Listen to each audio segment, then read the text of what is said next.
Welcome back to the Better Man podcast. I'm your host, Dean Pullman. Today I'm joined by Alex Holmes from the Time to Talk project. Alex, thanks for joining me. Thank you so much for inviting me. Appreciate it. Yeah. So let's see where to start here. So Alex is so Time to Talk project is a whole thing. You've got a podcast, you've got a book. It's a whole movement. I'd love for you to just talk about that a little bit more to just start us off and All right, get yeah. us So into it. so I started that in this year pretty much. I took a step back from all the multiple things that Time to Talk was coming under because I'd written the book called Time to Talk: How Men Think About Love, Belonging and Connection. And then I had the podcast, which is called Time to Talk with Alex Holmes. And then I was doing a lot of conversations around what it means as Hmm. a process. And I do workshops with young people, especially young boys and men, Mm, around emotional education, that's emotional great. availability, emotional maturity. And I just thought, this is a project. This is a whole project that I'm just kind of working towards and doing. Me and my friend, we got together. He will be coming on as a co-host with me on the Time to Talk podcast. But Mm, we got together and we just started thinking about the kind of ways that we can like work with what's going on and just with our shared experiences both as men and both as people who work in mental health spaces. And so mm, the Time to Talk project is a project that works to get conversations at the forefront of men, masculinity, and mental health. And mm, just being able to get men together to be able to talk and have courageous conversations around what matters, especially when it comes to mental health and exploring and explaining emotions, the emotionality mm, of what comes with masculinity and manhood.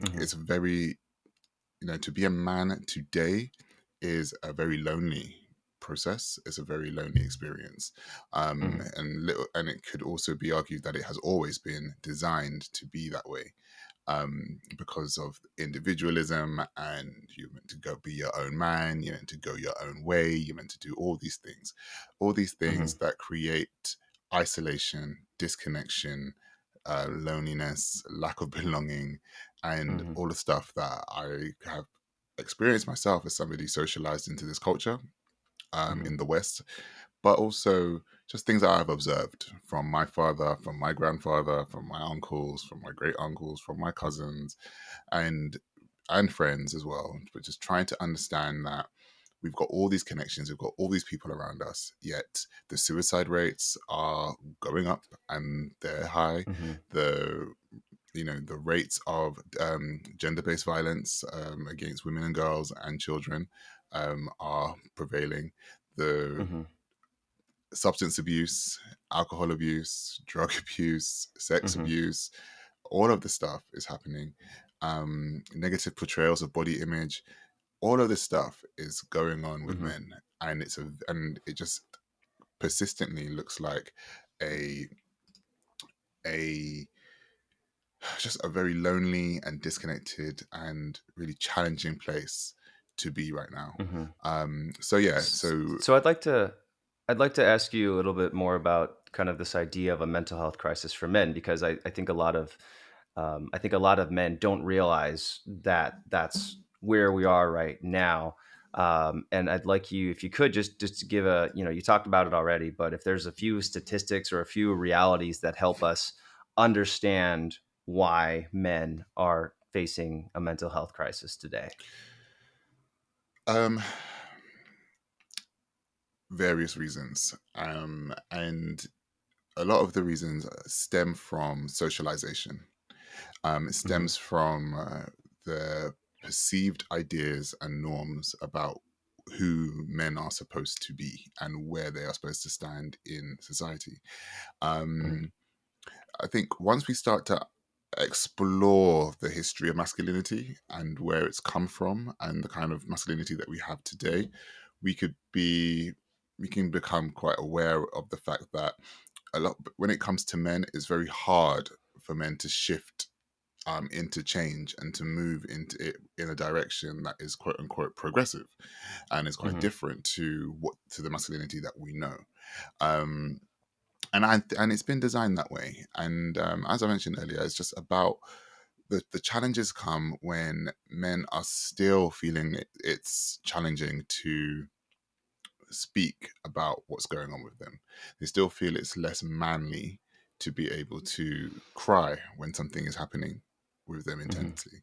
They still feel it's over vulnerable and uncomfortable to have intimate conversations with their friends. Mhm. Feel like it's really challenging to even have friends, you know?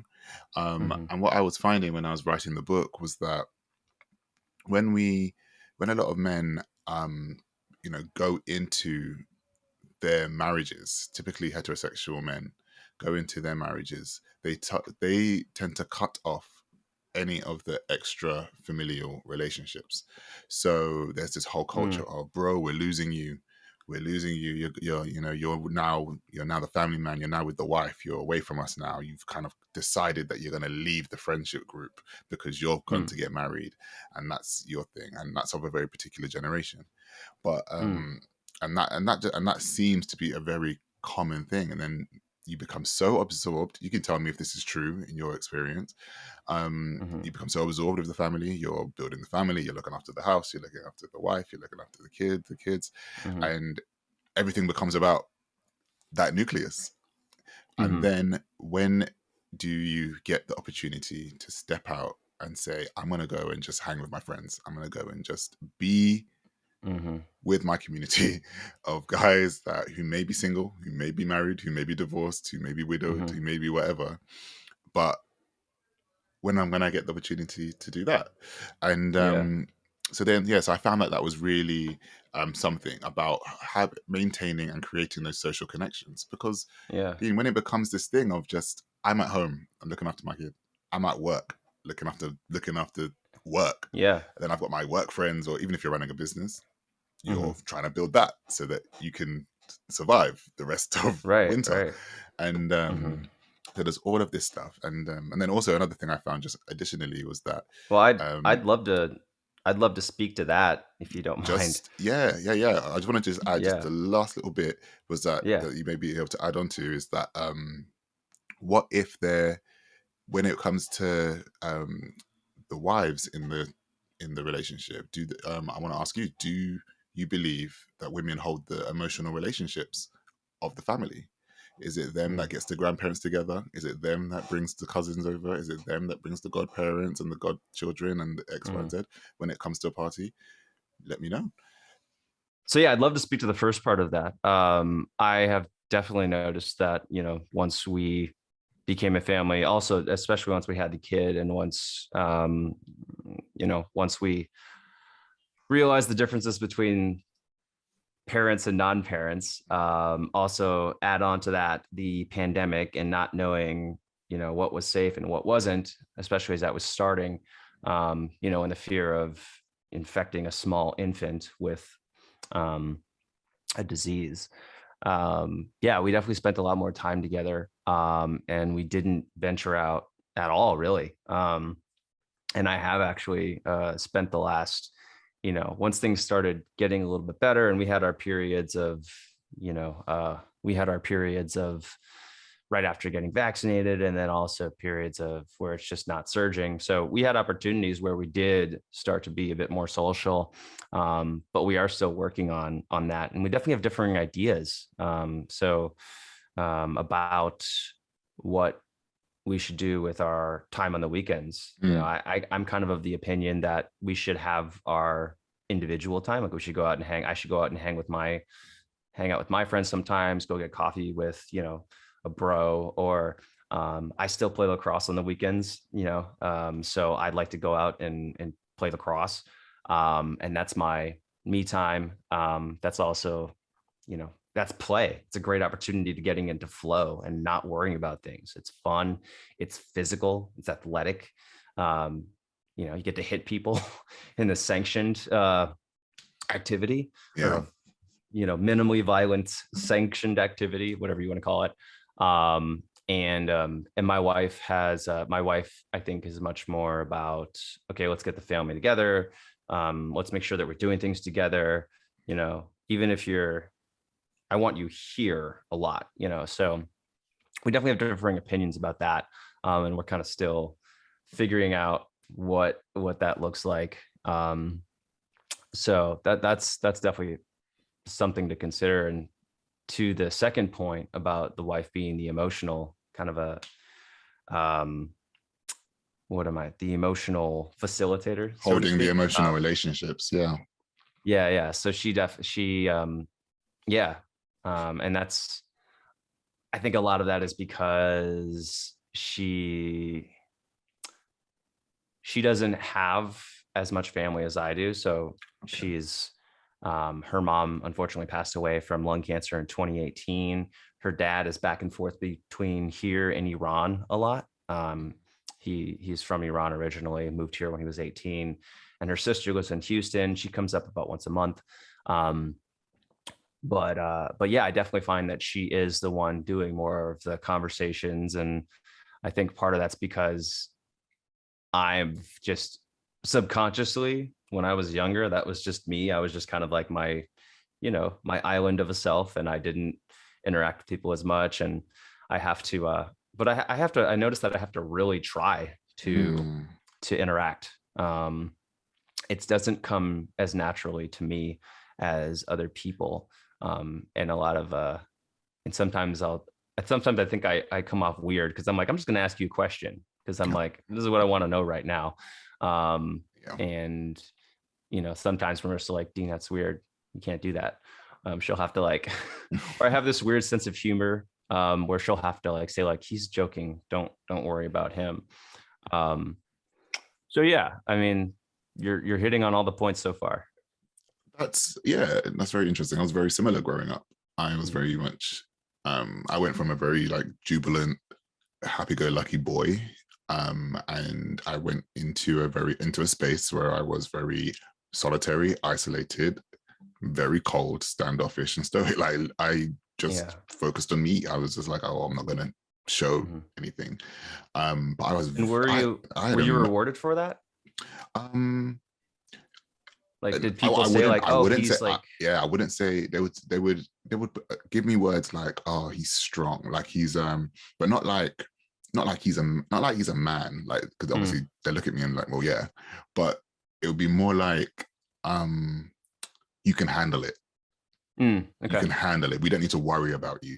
I'm the oldest, so got it. there's a lot I took on, but it's like, oh, we don't need to worry about you. You're fine. You're okay. You're this one, and I Hmm. always had to make sure that everybody else was okay.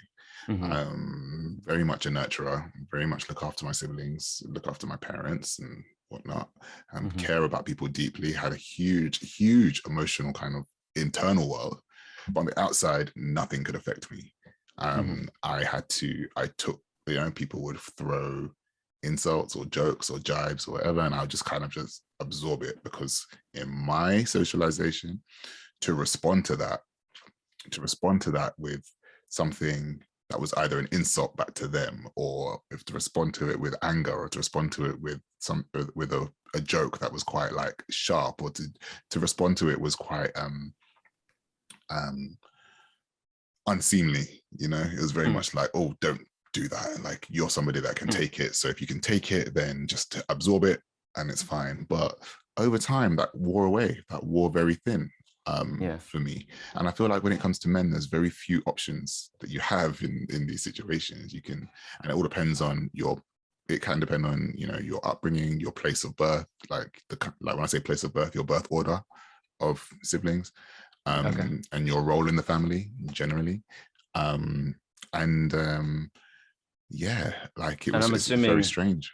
I'm assuming typically if you're one of the older ones, then it's assumed that Yeah, you can take yeah. more. If we assume there's three kids, right? Hmm. Assume, because it's easier to do that as a thing.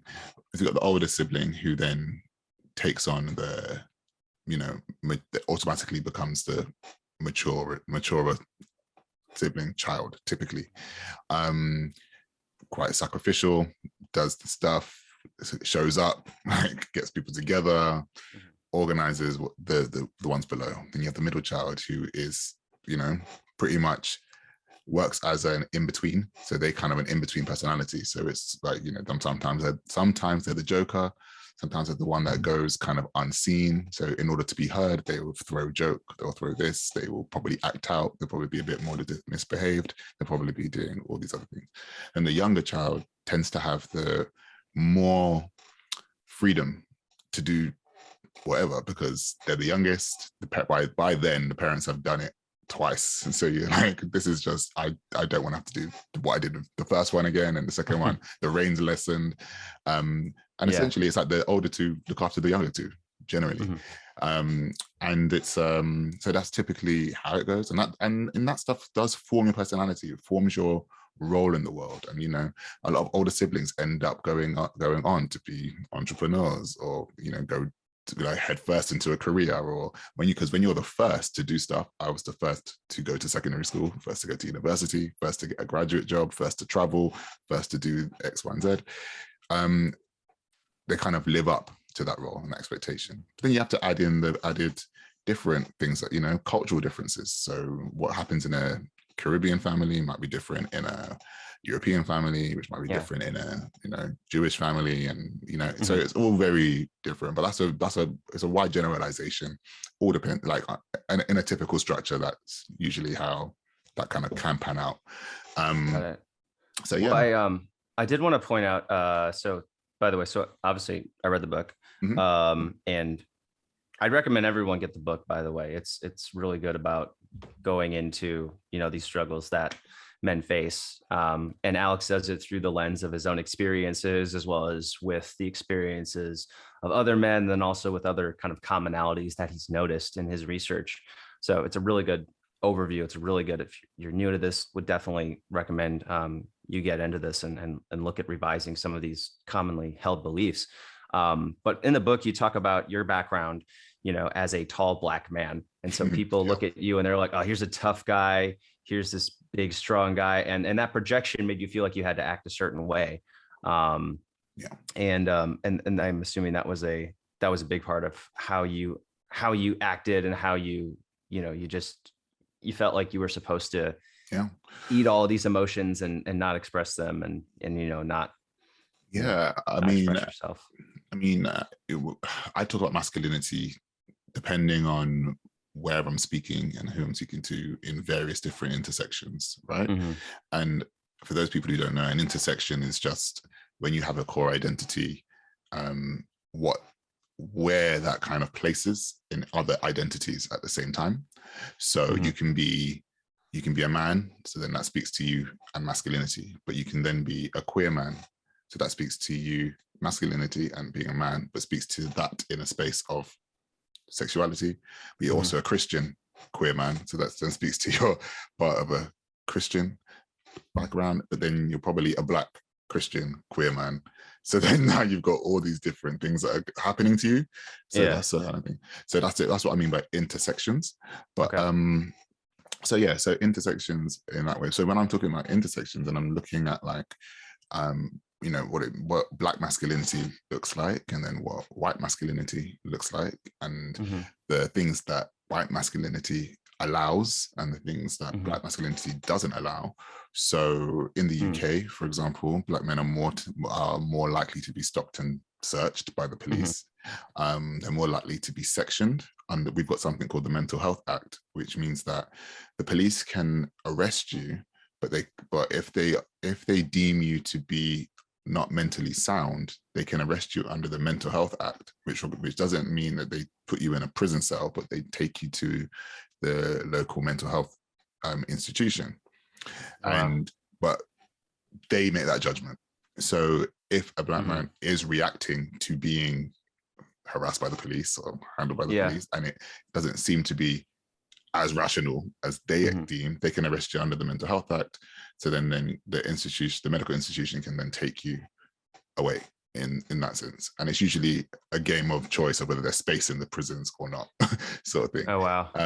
So I would assume that, just for the sake of my US audience, yes, that there's a lot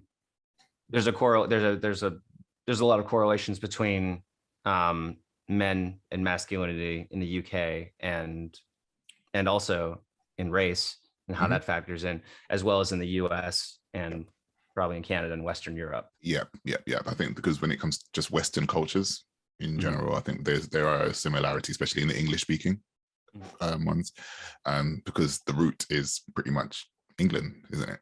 The root is pretty much Yeah. there and brought over. Um, but yeah, that's pretty much where it is. So me being tall, me being black, there's a question around how emotional I can be. Mhm. Um, I have to be perceived as strong Mhm. always outside of stuff. But even when I'm not strong or feeling strong or whatnot, I'm considered a threat before I'm considered anything else. Mm. I could be walking somewhere and I could easily be attacked. I could be harassed. I could be stopped and searched. I could be all of these things that I have to Mhm. consider as I'm walking down the road. So, I'm a trainee psychotherapist and I've been doing a lot of conversations and work around safety. And there's a difference between feeling safe and being safe. And you can walk down the road and feel safe, Mm. but are you? Is the question, because it's like a question of Okay. how we frame the world. And I think that when I'm looking at when I have speak to my white friends or people of different um my racial makeup to me, some of them don't have the same concerns. Mhm. Typically black men have some very similar concerns. We walk down the road, anything could happen, so we need to be aware of everything all the time. Mhm. When I was at university, college for your audience, Right. I I had white friends and they just didn't have the same concerns at all. Mm. Like, they were just able to just be safe. They felt safe. Things that would happen to them would just be the catastrophes of what happens when you're drunk on a night out. Whereas there were things that could happen that just wouldn't be necessarily to do with the event, but to do with my situation and my condition in the world and how I Mm. show up in it. So there's a load of these different things, and I was had to present in a very particular way. And I just got to the point where I just done with it. I just opted out. It wasn't me, you know. What did that look like? What did opting out look like? Opting out looks like saying, you know what, I'm done with any kind of normativity. I'm done with that sort of the performance and the mask that men have to wear. That Mm. me as a man has to wear. I have to speak for myself in Mm. this situation. The performance that I have to uphold in order for me to feel safe in this world, Yeah. because it's a false feeling of safety. Yeah. And So uh, I'm curious, did that more involve you being yourself with other people, mhm, or did it also involve you changing, how you behaved with yourself and what you and some of your deeply held beliefs, and looking at those and thinking like, oh, this is causing me to do this, which is making me mm, unhappy. So I'm yeah, just kind of curious about what all that yeah, change looked like. definitely. Yeah, I mean, I went into therapy, and once I went into therapy, I started having these conversations with Mhm. myself around. How old were you when you went into therapy? I was 26. I'm 30 Okay. now. Got it. So I was 26 when I went into therapy. And I and yeah, it just looked like me asking myself the questions. When Mm. I started finding myself saying, oh, I have to do this, I must do this, I should be doing this, I began sitting back and saying, why, Yeah. why, and why? Yeah. And inevitably the answers were not matching up with Yeah. stuff, because so and said told me so, because they think I should, because that's what I'm supposed to do, because that's what they've told me to do, because Yeah. if I don't do this, then I'm not a good person. If I don't do this, then then I'm a bad, like all of Mm. these different beliefs that were showing up. And then I had to sit down and really reframe them. And I had to reparent myself, which just means being able to sit down and say, as you would sit down with your son who was overthinking, overdoing, over stuff. I imagine should when he gets older, have those conversations and be like, okay, so you think this way. Why do you think this way? What are you going to think this way? You know, be kinder to yourself. All these things I had to learn and relearn. And then once I spent the time doing all of that for me, I could show up. I could show up in a room. I could, if I'm upset about something, I can explain why I'm upset about something. I can show that I'm upset about something. So if I feel that I want to cry in a film, watching a film that is Mhm. very sentimental or whatever, I can show that. Yeah. But I don't have to care. I don't have to care what anybody says, Yeah. because I mean I've got cousins and I've got brothers and you know, my dad and uncles and whatnot who just you just find that difficult to share in that way. But I've Yeah. just kind of conditioned myself and trained myself to be like, I'm open enough to just be able to do that. Um, What did that training or that relearning look like? What was the actual how did you do that? okay, Did you journal? yeah, Was this through self-talk? Was this through, yeah, did your therapist give you assignments, or like yeah. what did So my therapist didn't give me assignments as such. I think the first thing I'd say is that I had with my therapist, the first things that was really challenging for me was the idea of my personal relationships and who was there for me. I had Mm, to really, she made me write down like what the list of who I believe were my friends, and she made me categorize them into close friends, good friends, wider acquaintances, friendly mhm, acquaintances, and then the wider world. Once I did that exercise, I began to understand who was in my community, who I hadn't spoken to in a long time, who hadn't reached out when I was in a bad place, all these different things. mm, Would I reach out to them if they were in a bad place? Who, like, started to kind of really assess that. So doing that exercise was important. mm, Figuring out who is in your community, that was very transformative for me. And even my family, even looking at who is there for me in my family, because we get absorbed with this idea of family and with the idea of that blood is thicker than water, and we've kind of been pumped that idea and that notion in, when there may be some people in your family who are not for you, who mhm, really are not your person, are not your people. Doesn't mean that you yeah, can't love them as a family member, but it just means that they're just not your person, or they're just not your people. They're not yeah, in your tribe or at your time frame. But doesn't mean that you love them any less. It just means that that's just a fact of the matter. Like, you might not like them. So there's that kind of stuff. Um, Personally, what I had to do myself outside of that was I always journal.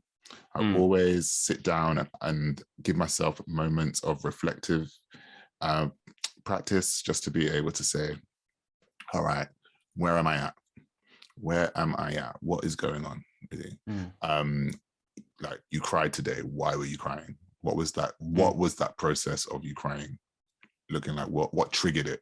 What mm, created that feeling in you in order for it to come out that way? So I would really sit down and write and write and write and just get everything out of me, and just assess that. mhm, Because the importance with journaling is this, and I tell this to my clients as well, um, is that writing is your thinking laid out. You have to process the thought in order for you to write it. And that is the point of journaling. You get to sit down with your thoughts and get them onto paper. And once you start to get onto paper, you're ordering them. And there's this whole transpersonal idea of the fact that, it's this kind of thing, you're just pouring it out onto the page and you're getting it out of you. But the actual process is that you are ordering your thoughts in a coherent, sometimes coherent way, but mm, you're putting physical words to it. Your thoughts are swimming around in your mind, and then they affect your feeling, and then they affect your mood and all these different stuff. For better mood regulation, get those thoughts onto the paper, order them, begin mm, to write what is happening, and then you can start to structure the thoughts and get some clarity on the ideas that are coming up. And once you pull them out and put them on the paper, they become this object there, and you're like, oh, it's only 4 lines. Like, it doesn't feel like it felt like it was 10 pages in my head, just kind of going back and forth, back and forth, back and forth. But it also gives you time to reflect on what that is when you read it back to yourself, because you're like, oh, did I really say that? Interesting. do Where's that coming you from? do you read it back to yourself immediately after you write it down, or do you like do it the next day or a few hours Hmm. later, or what? I don't anymore. because I just trust what Okay. I've read and I put it down and close the book. But I used Okay. to read it. I used to read it back to because I was a journalist for 5 years, so I always used to read things Mhm. back. I was like, oh, is this is does how does this read? Does this read okay? And I don't know. And then that was just part of my Oh, process of that was part of you my read it process. for like Yeah, you were proofreading it though. You yeah. weren't like reading it for any mental benefit. No. That was my process of Okay. learning to not be a perfectionist and learning Mhm. to really kind of. And over time, I was like, ah, I've written it. It's out. Whatever it goes. You know Yeah. what I mean? Things so that it's tangible. Like it just goes. Mhm. Um. So yeah, but and there's also a practice called morning pages. The idea is a writer called Julia Cameron. She just says that you wake up in the morning, first thing you do is write 3 sides of A4 paper of A4 um, paper, and you just write all of the thought, everything that comes to your mind, just write until the paper is done. So that's one Mhm. side, another side, and another side. When you're done with it, don't read it back, fold it up, tear it up, throw it in an envelope or something, and throw it away. It's Oh done. wow. It's no longer yours. The idea is to her process is to create space for creativity, Mhm. and that's what we are. So as human beings, we're human beings filled with creativity and stuff, but we're blocked up with so many other preoccupations. Mhm. So that's an interesting practice as well. Um, that I adopt every so often, not probably every other week, just to kind of clear my mind. Um, Yeah. yeah. That sounds like it could definitely be yeah. So I journal, and we've journaling has been a theme on this podcast. There have been, I don't think I've spoken with anybody who's went through some significant internal change that hasn't journaled.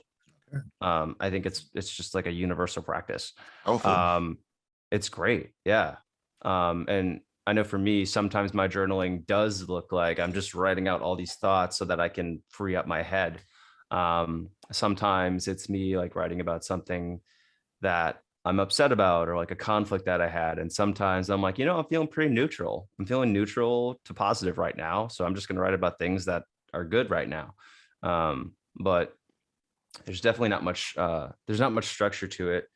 Um, but anyways, yeah. So that's my journaling. Yeah. But Um, yeah, I think that's important. It just allows you to really just articulate the feeling. So yeah, mhm. so good. Yeah, I found it to be really helpful. Mhm. I just noticed that there's, the month before that I wasn't journaling at all, and now I'm doing it every night or every other night. I just noticed less self-talk, less, less of the chatter in my head. Um, so I want to bring up a few of the core beliefs in your book. So Time to Talk has six kind of tenets or core beliefs or whatever they're called. And we're definitely not going to have time to get into all of them, but I want to bring them up so that if you are interested, you can go and check out the book and learn more about these concepts. The first one is it's okay to be not okay. Second one is learning to just be. So that means just being okay with you, being okay with who you are, being okay with where you are right now. Finding strength in vulnerability is number three, uh, which is so counter to what most men do is we think of not showing our emotions as being strong. Number four, there's no body like your body. Me being in the fitness world, I understand how much negativity there can be toward your own body image. Um, I would also say though, the people who are working out a ton and look like fitness models, they have a ton of it too. It's like it's actually kind of interesting because, not to divert away from this too much, but I got on TikTok um, recently, and I actually started trying to understand it. And it looks like there is like this very big acknowledgement on TikTok among bodybuilders and like fitness influencers that they are going through body dysmorphia. Like it's just like a commonly acknowledged thing. um, so, anyways, that's kind of cool to see. So true. Yeah. Number five is redefining success. This is one that I want to bring up later on because I think it's really, really significant um, how much pain men go through trying to make sure they're being successful enough. It's something that I struggle with, and Mm. I think it's something that most men struggle with. And then number 6 is learning to love courageously, talking about love, trust, and intimacy. And each of these, what I really like is each of these core beliefs is opposed by an existing real man myth, and that represents a. And I'm basically paraphrasing this straight out of your book right now, but these represent a powerful, toxic, and often subconscious voice in the heads of many men. It's a hypercritical voice that encourages us to remain stuck in cycles of outdated self limitations. So there's the point is there's these deeply ingrained beliefs that make up a majority of how we think and how we act on a daily basis.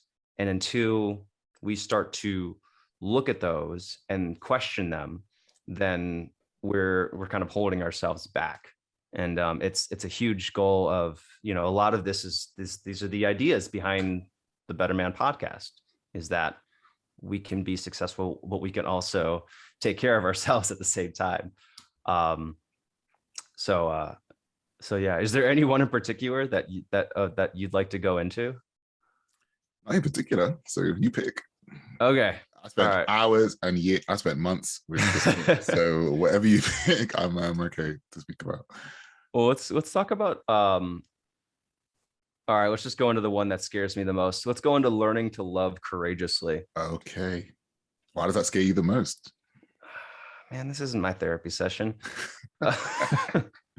um, I don't know. I've been in therapy for the last 4 years. I think same as you. It sounds like I Yep. think I started in 2018. Um, and a few months ago, I asked him. I was like, you know what? I know you're not supposed to like just tell me what's wrong with me, so to speak, but just tell me like what are the themes that like what are the things that I can do. I don't know if it's supposed to be like a Mr. Miyagi situation where you don't actually tell me what I need to do, but you just kind of guide me to it subconsciously.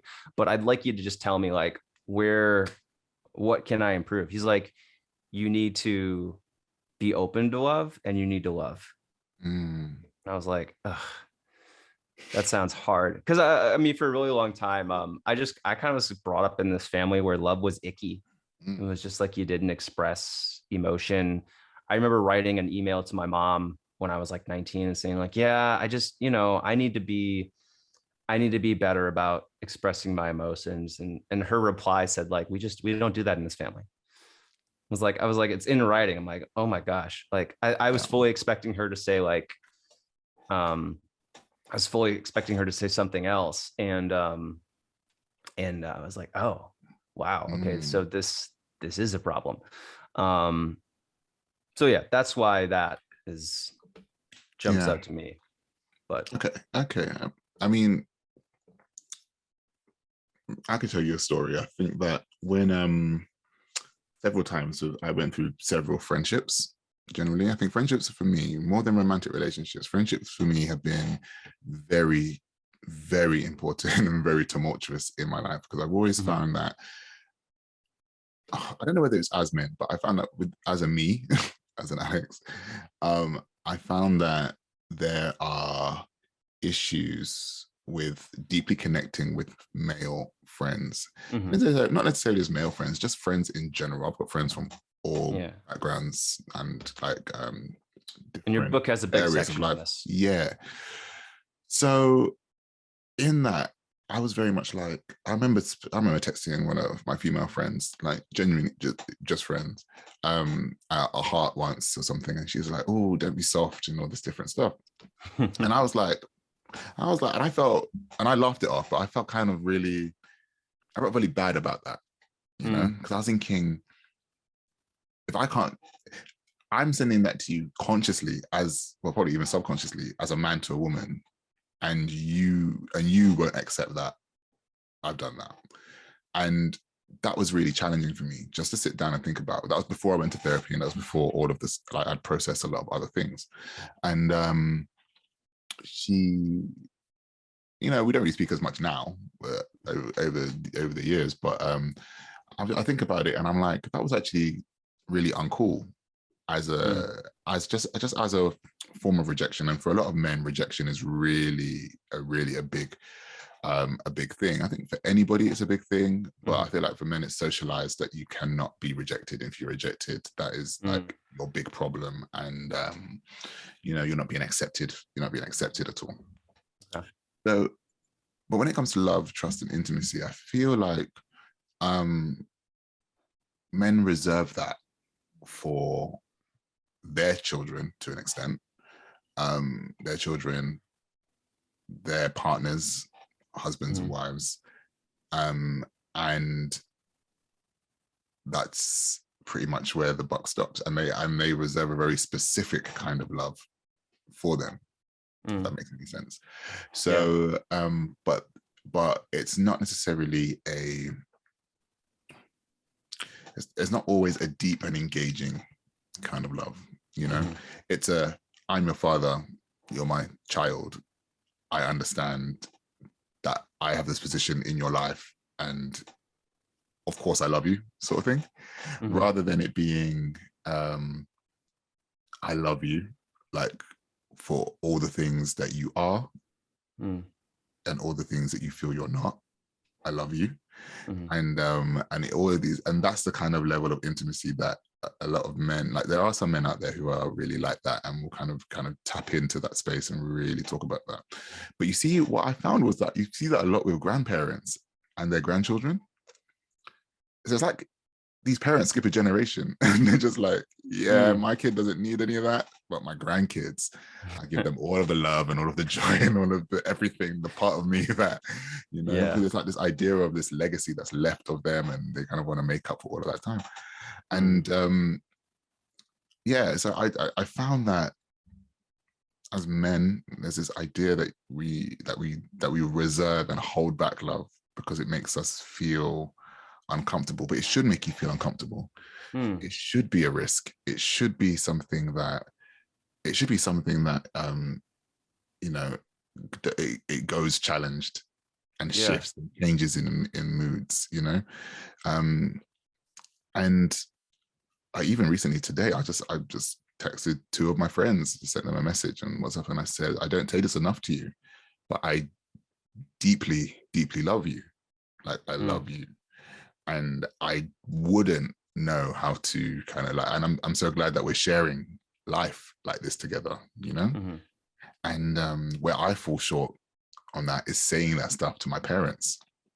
Mhm. That's where I fall short on that, because there's still a part of me that is like, oh, how do I say this to my parents? Because it's like I've lived with them for so long. I'm their child, and they should know this, but will they reject that kind of me? It's like the idea of you sending that to your mom and then your mom saying, well, we Mm. don't do that in this family. And but Yeah. I'm okay with saying that. I'm okay with saying it, but it's just bringing it up sometimes. I'm like, why haven't I brought it up? Yeah. Very I mean, strange. It it's doesn't, tough. It's yeah. really tough. It's really tough. So I mean, I'm I'm really resonating with the idea that, putting yourself I mean, we say you got to put yourself out there, right? There's all these phrases, and we know like logically that you put yourself out there. Like this is like something that's encouraged. But when it's in the sense of putting yourself out there, like you're saying something to somebody you love, and you're trying to express gratitude for that relationship, and you're putting it out there, and it doesn't get returned, or like the return is not as what you expected, or you gave more, then yeah, it doesn't feel good, and it makes you not want to do it again in the future. You think to yourself, oh, that was dumb because I did this, I made an effort, and it wasn't reciprocated, or it wasn't like, um so I mean, so yeah, that makes sense to me. yeah, yeah. um So again, and it boils down to trust. It starts off with you trusting yourself. And I speak a lot with my clients and when I'm coaching and when I'm talking just around the idea of being resilient, because mhm, and reframing what resilience means and what it looks like, because sometimes you're going to say something and you're not going to get the response that you want, mhm, and that's okay. It's not about the response, it's about how you respond to the response. Yeah. and that has to be okay. And that's something that comes with time. And the more that it comes with time and experience, that creates wisdom. And you saying that to somebody, the more you believe that, the more you create those spaces to kind of give that element of yourself and that part of you, then yeah, Mhm. you'll be fine. So it's like over time, I feel like we don't put ourselves out there because we're so frightened Mhm. of the response. But I think that the more we do it, the more it becomes a part of who you are. It becomes something that you're like, well, this is easy for me to Mm. say. I'm cool with me saying it. How the person responds, Mhm. you know, I can hold that space, but mm, you know. Well, kind of related to this is a question I have. So it's really easy for you and I to talk about this in this setting, right? Because it's a podcast focused on men's overall well-being. So like there's an expectation that you and I are going to get vulnerable with each other and talk about stuff we normally wouldn't talk about. Where this gets hard is where we're doing it with our friends in everyday situations. It's where we've had a few minutes to catch up. We've had a few minutes to talk about, hey, what's going on in your life? Cool, tell me about this. Oh, what's like this, what new aspect of your business are you working on, or like what's going on with work life? And then there's that pause, and like, okay, you're searching for the next topic, and instead of asking something about like, well, hey, what's your workout looking like these days, instead you say something like, hey, your wife's pregnant, how are you feeling about having a second kid? Or you're you um I saw this post the other day. I don't know what it is, but like Mm, it's the point is it's much more difficult to bring up a topic that's going to force us to open up and be vulnerable and potentially poke at some squishy emotions in everyday conversations, like with other men. So I'm curious, like, what are some tips that you have for helping men have more of these conversations in everyday settings, um, without it being, I don't know. I don't want to add anything. I was going to say like mm, without it feeling forced, yeah, but I'll just, you yeah. know, It. I would say, um, read the room mhm, first and foremost. I'd say if we read when we start reading the room, we can you can tell when somebody is uncomfortable talking about a mhm, particular thing. But also, there's this a lot of men. What I found is that there's this big yearning to be asked how they're doing. mhm, Something very as simple as, "Oh, so how's your training sessions going? How are you doing with that?" Something yeah, that I mean, just something that they take pride and personal joy and pleasure in doing, and they're just showing an interest in what that looks like. But it is about courage, and it is about saying, it's not about avoiding the issue of somebody who's going through a period of grief or going mhm, through that. You don't just avoid it. And I think it's a I think there's no problem in asking for permission to say, can I ask you about, you're having another kid? Is it okay if I ask you about that, how you feel about that or not? mhm, And what it does is it opens them up to say yes or no. If they mhm, say, don't ask me about that seriously, if they say don't ask me about that seriously, then you're like, okay, cool. Won't get to mhm, that just yet. I'm the kind of person that is very much like, okay, we won't get to that just yet, but I'm gonna come back to that at some point. But you have to get to there just yet. And then over time, as the conversation comes, as you warm up, as you're further into the conversation, they might bring it up, and then you talk about it. I think the whole point of a lot of this is showing other men that you're there and you're able to share. But the only way that that works is when you're vulnerable with another person. mhm, But you could be like, all right, you don't want to talk about that just yet. And I'd be like, oh, okay, well, when I was having my first child and, I was going through all of this anxiety and it was really stressful for me. I know I never spoke about it then, but I speak about it now because, my wife is going through this much and I couldn't afford this that was going on and I didn't know what to do. And I had all these stresses, but, and I had no one to talk to. So, I get it. I understand where you're at, to some degree. And what that does is that's like, oh, he gets it. He understands what I'm saying. I want to share. Men love to feel that they're contributing to something as well. So there's that. So when we're speaking to other men, it's about sharing what we've got and then leaving that on the table and just being like, look, you can take that sandwich and take those chips if you want, but they're there. Like I'm putting it there. That's it. Yeah. I'm not gonna force you to eat it. Okay. But if you want to pick them up and we can have a discussion, we can eat together, we can chat about what's going on. Yeah. And that deepens a relationship, you know, because Yeah. there's so much that a lot of men hold back and hold away from other men because they just don't want to be seen as this shambolic, shameful, weak, Mm. vulnerable man. And you're just like, well, come on, man, we're all human. We have these emotions for a reason. Yeah. Yeah. So, I mean,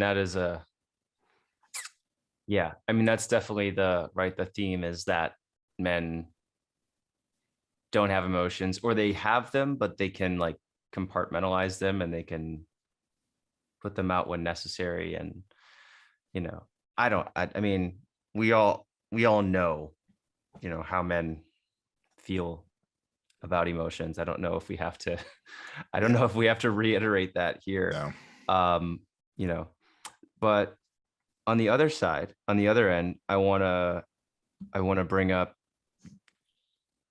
that traditionally masculine behaviors existed and they have persisted for thousands of years because they are also beneficial, right? There are things about masculinity that, it's a double-edged sword. There are some things about masculinity that are really helpful. And then on the other end of, if you look at it from a different perspective, or if you treat it, or if you act with masculinity in a different way, then it can turn into something that isn't helpful, or it can turn more toward this, this idea of the toxic masculinity that has, a hot topic even today. So I'm curious, in your experience, what would you say to the idea of balancing the necessity of taking care of our emotional well-being, our mental well-being, with traditional masculine behaviors that help us reach our goals?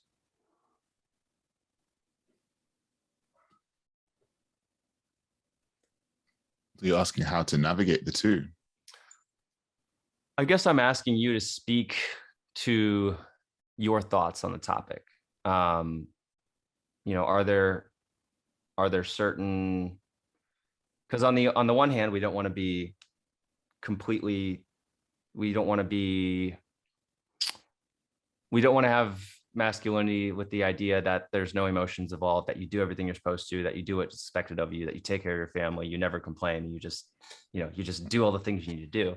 On the other end, we don't want to go all the way to the other end where all we do is take care of our emotions. We don't do the things that people expect from us to help with family, help with career, help with, providing. Um, so I don't know, do you have thoughts? Do you have on balancing the two? Um, Or am I asking the question from the wrong perspective? Am I asking a loaded question that doesn't? yeah, I feel like it's a question. I think what you're asking is how do we maintain what we already have and bring on something else to it, Hmm. or how do we? It's like a whole redistribution of this kind of this traditional idea of who we are versus this other idea of what we could be, sort of thing. Hmm. And my view on it is really just to be like,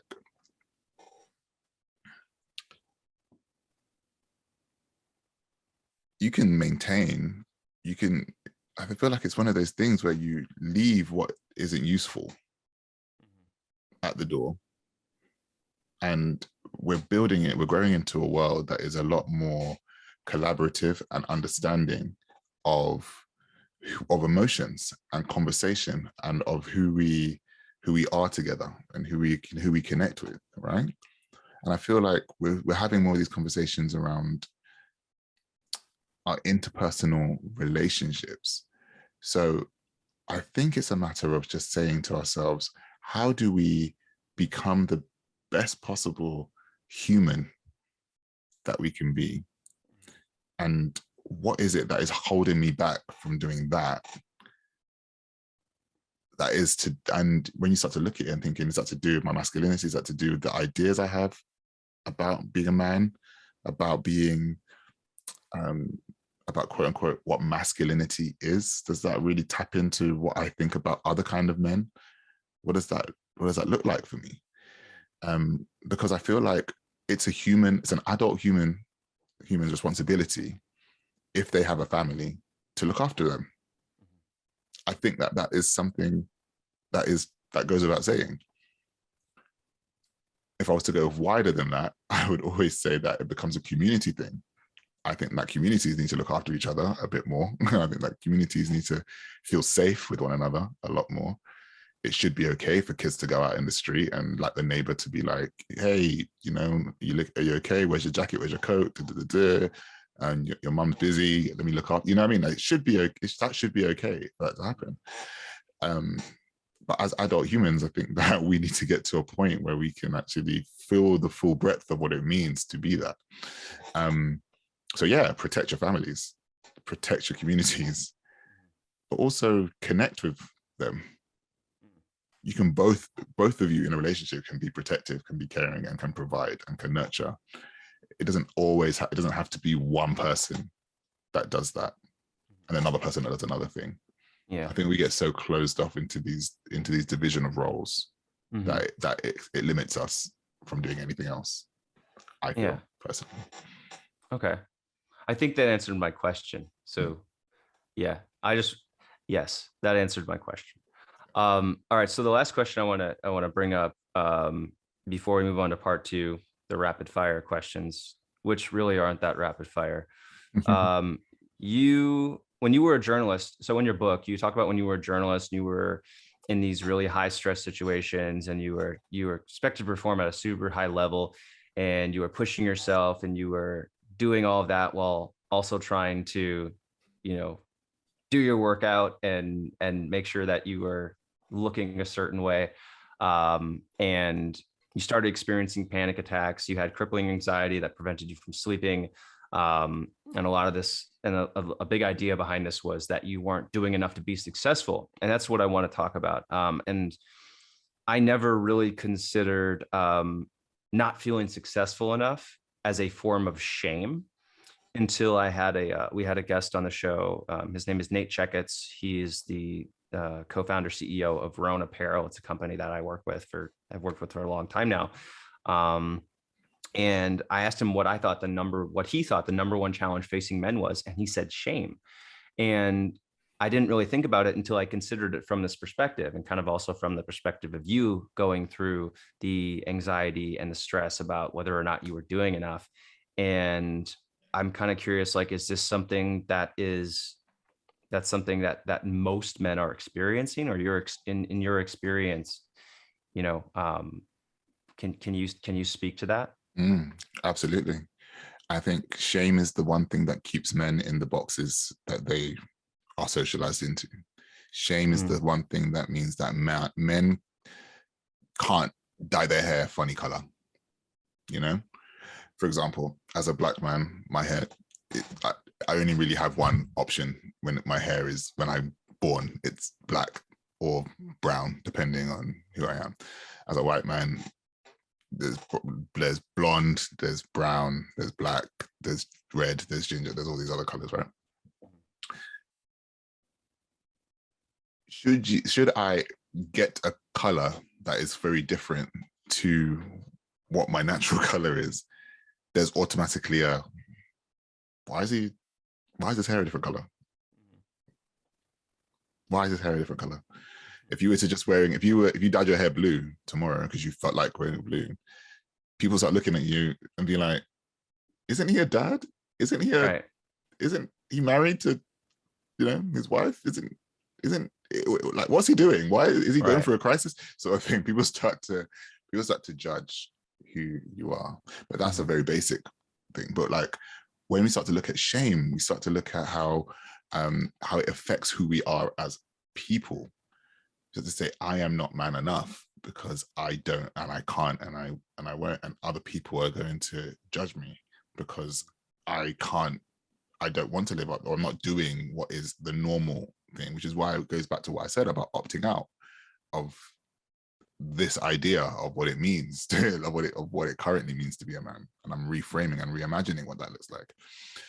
Shame is the one thing that really keeps us tethered to this man box of just, you know, being the provider, being tough guy, being all of the things that you saw in the 80s action movies. um Yeah. that's the shame. You can't lift that much, bro. What's wrong with you? Like, is your chest isn't puffed out, isn't developed enough? Like, are you really, like, you know, your belly hangs over your stomach, all these different things, like, um and it just becomes this thing where people start to eat their shame, they start to feel their shame, they start to, you know, it starts to consume them. And sometimes you can see when a man is stressed, or anybody is really stressed and really kind of down and out, and they really don't love themselves because they're full of shame. They're full of, they're not earning enough, they're not active enough, um they're not having enough sex, you know, they're not, or what they perceive to be enough sex is probably just the average stuff that everybody's going through, but they feel that they have to be this hyper masculine, hyper strong, hypersexual, hyper successful, hyper everything, in order for them to be seen as human, as Mhm. somebody of importance, you know. So that's where shame is so intrinsic in keeping men in line. And it's Mm. even used in the military, it's used in corporate jobs, it's used in any kind of job where a man is. Yeah. Just simply telling a man to man up dictates that there is a huge amount of shame um, attached to their identity, Yeah. you know. Mhm. Yeah. It makes a lot of sense. Yeah. Um, all right. Well, I want to get into my part two questions. I'm kind of excited for what you're going to say here. So, first off, is what do you think is one habit, a belief, or a mindset that has helped you the most in terms of your overall happiness, or helped you significantly,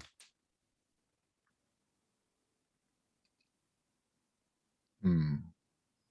One habit, belief, or mindset, or practice? or practice. Okay, loving kindness meditations. Hmm. Loving kindness meditations have been um, an important part of my self-compassionate journey. Um, for those of you who don't know what loving kindness meditations are, they are short, brief meditations, which are as long as 30 minutes, whereby you're harnessing a feeling of love and compassion for yourself by giving it to others.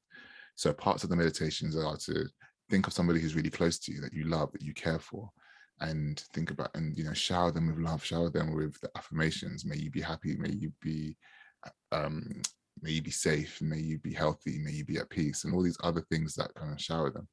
Then you give that, then you change focus and you give that to somebody who you're neutral with. So like the postman, or the, you know, or somebody that you see down the street, or that you see every day, but you don't really, you know, you don't have a relationship with them, but you don't dislike them because you don't know them or whatever. Okay. So then you give it to them.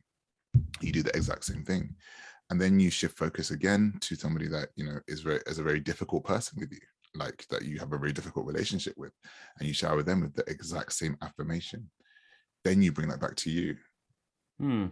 and then you bring it out to the wider world.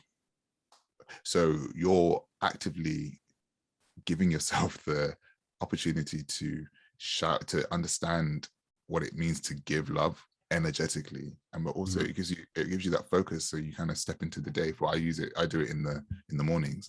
You Mhm. step into the day, um you know, really showering with love. So, you know, when a negative thought comes about somebody who bumped into you, for example, or, Mhm.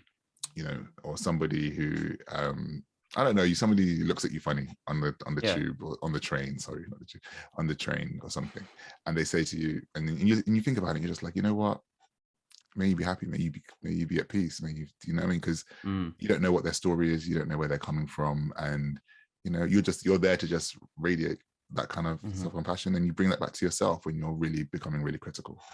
Got it. Huge game changer for me. Are those self-guided or are they? Um, they can be self-guided once you do it enough, so you know what you're doing. Yeah. But I think it's easy to go. You can just go on YouTube and just type in, loving kindness meditations. If you have Okay. the Calm app, I don't, I'm not promoting that, but if you have the Calm app, it's on there. If you have Headspace or something, it's on there. Any Okay. meditation app, you'll find it. Okay. Cool. That sounds fun. What is one thing you do for your health that you believe is overlooked or undervalued by others? Take time for myself. Yeah. Take time for myself. What's that look Um, like for you? it means it means going on walks for as long as necessary, Mm, at any random point of the day, because I have to do that. And yeah. people would be like, "Oh, where are you walking to? Can I come with you?" And I'm like, No. "You mean like? I mean, you could if you wanted to. I mean, I don't have a problem with you coming, but if I'm going because I need to recharge or reboost myself, get my steps in, keep myself active, and just keep moving." Um, and I don't mind sharing that space because one of my huge love languages is quality time, Mm, and quality time for myself as well as quality time with other people.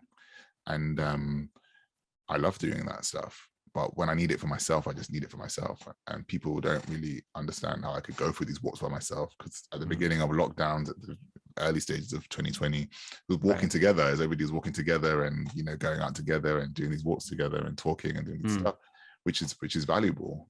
But for me, I just sometimes wanted to just put on my headphones, listen to a podcast or an audiobook, and just walk as far as I could possibly walk, and just see what's about, and just kind of get my own kind of feelings together. yeah. So yeah, people now have just accepted that I just do that. But yeah, it's important to me. Okay. Yeah. What's the most important activity you regularly do for self-management or sorry, stress management? Journal, Journal. All right. absolutely. But we've talked about that. And we So covered that. So yeah, go back and listen to that part. yeah. What's the most stressful part of your day-to-day life? Whew.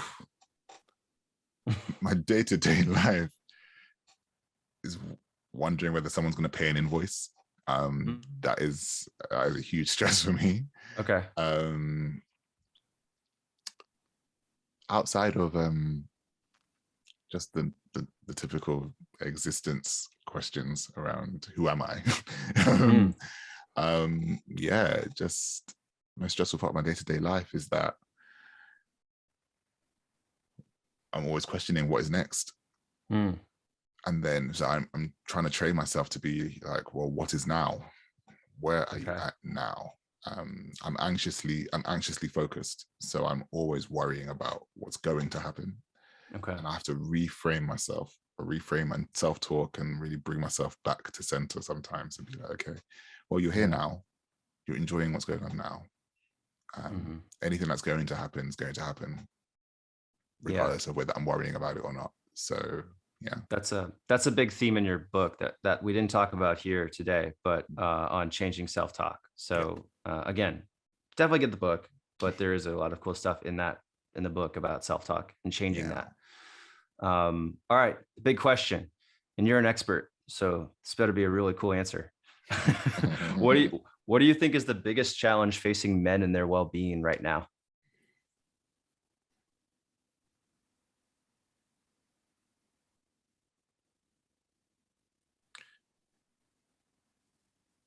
The biggest challenge facing men and their well-being right now is their ability to not be compassionate to themselves, Mm, because everything, with a lot of men I've spoken to, a lot of men I coach, and a lot of my other clients, is that they have to be in a particular place by X. I do this, I say the exact same thing sometimes. And there's no grace given to ourselves about, okay, well, I'm here now, so what am I going to do? Like, what can I do about it? Can't do much about it, other than what I can actually control, what I can actually change. That's Hmm. fine. I think it's the whole idea of self-acceptance, um personal kindness, um very, very difficult. And I feel that's challenging a lot of men's well-being right now, Hmm. because it creates this feeling of urgency. It creates this feeling of restlessness, of consistent wanting to go. And that drive is fine. That drive is powerful. That drive is what Yeah. creates new things and gets you going. But when it's to the detriment of your physical self and your emotional self, it's a problem.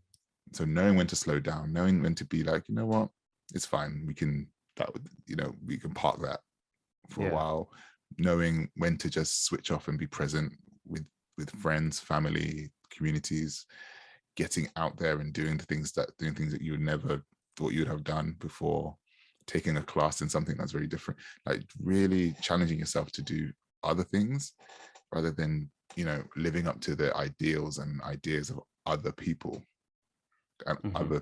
other expectations is the thing that generally kills us in the end, because we consistently are striving not for ourselves but for what other people think of us, and that's a huge, huge problem. Yeah. Well, that answer did not disappoint. Thank you. Um, all right. So the guys, definitely go get the book, Time to Talk, Alex Holmes. But where are the other places that we can keep up with what you're doing or check out more on the Time to Talk project? Well, you can go to my Instagram. That's where I spend a majority of my days. My Hmm. Instagram is by Alex Holmes. That's it on Instagram. By Alex Holmes, by Alex Holmes, like Sherlock, Holmes. Um, I'll just go to my website, alexholmes.co. So alexholmes.co. And my podcast is Time to Talk. The Time to Talk podcast. So you can just just everything's on my website, but that's where you'll find me. Cool. All right. Well, Alex, thanks for everything you're doing for men. Thanks for joining me on the conversation today. No worries. Um, I got a lot out of it. So if you're listening, I hope you do as well. Be sure to check out the book and make sure to join me here on the next episode. Alex, thanks again. Thank you so much. All right. If you like that episode, check out this other one right here. I think you're really going to enjoy it. If you haven't subscribed, click this subscribe button over here, and you can listen to the full episodes on any major podcasting platform. Full details below in the description.